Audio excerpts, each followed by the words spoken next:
Our personal data is everywhere. From social media sites, to the apps we use, and all the services we procure and transactions we make.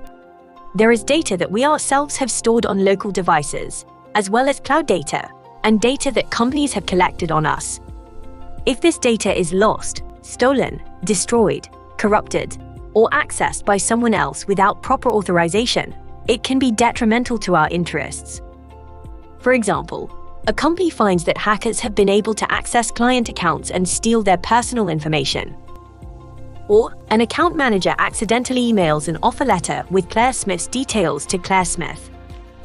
Or a company shares personal details of their customers with another company without the consent of the customers.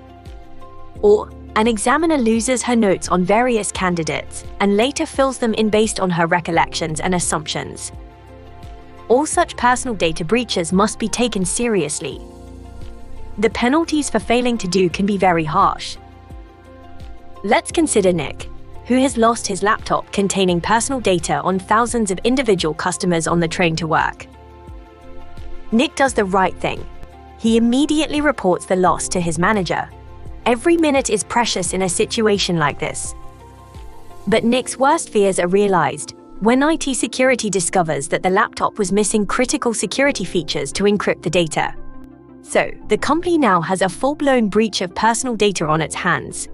The company's data protection officer, or DPO, first logs the personal data breach, and then starts assessing the risk, including its severity and impact on the rights and freedoms of those affected. This is important because the company must notify data supervisory authorities if the breach could result in a risk to the rights and freedoms of individuals.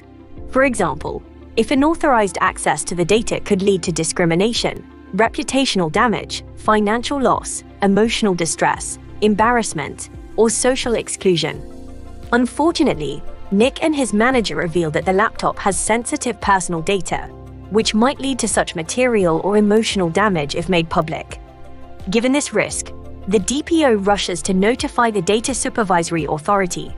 They only have 72 hours from becoming aware of the breach, or else the company could face a hefty fine of up to 2% of its global turnover.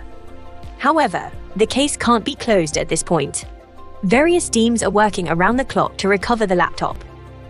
And the DPO is working to establish whether the breach is likely to result in a high risk to the rights and freedoms of individuals.